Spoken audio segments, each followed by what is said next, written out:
We begin with the crisis in Ukraine. Russia attacks the country from the land, sea, and sky in an early morning invasion that could mark Europe's largest land war in more than 80 years. Explosions and airstrikes could be heard across the country, even as far as Lviv. Now, Ukraine's president has called on average citizens to join in the fight. CBS 2's Jessica Moore is in our newsroom with the very latest on this developing story. Jessica?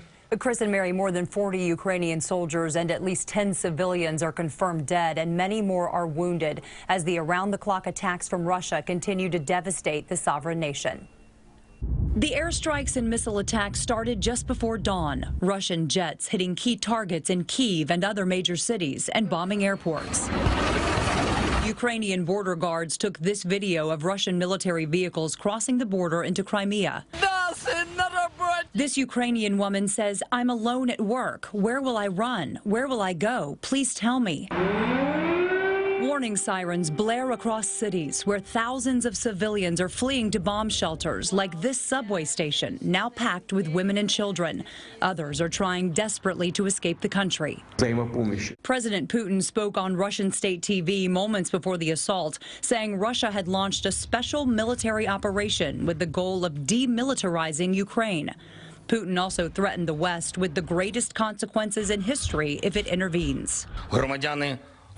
President Zelensky addressed his people, imploring them to protect their homeland, where 36,000 reservists are now active and all citizens are allowed to carry weapons. President Biden denounced the Russian attack, calling it a needless act of aggression against Ukraine and global peace and security. This is now a Cold War between the United States and all of its allies, very unified on this issue, and Russia. We have sent troops to the front lines in the Baltic states, in Poland, in Romania, in Bulgaria.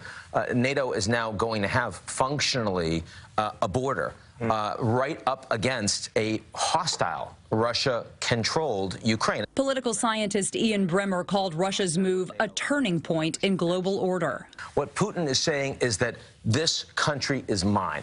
I am taking it. I am working to reintegrate Russian empire. Keep in mind that Putin has said on the record many times that he considers the dissolution of the Soviet Union to be the greatest geopolitical tragedy of the 20th century. And he believes that it is his legacy to reverse that. The U.S. and Europe are now tightening the financial screws against Russia with new sanctions, freezing the assets of Putin's inner circle and banning them from travel. The U.S. is also threatening to ban Russia from obtaining computer chips and other technology critical to its military and aerospace industries. Putin said Russia has no plans to occupy Ukraine. However, keep in mind he has also previously said he had no plans to invade Ukraine. Leaders across the world now say they believe Putin plans to fully take control of the country and make it part of a broader Russian empire. President Biden has called an emergency meeting of the G7 leaders this morning. Live in the newsroom, Jessica Moore, CBS 2 News. Jessica, thank you. And we expect to hear from President Biden at 12:30 today. You can watch that live right here on CBS 2.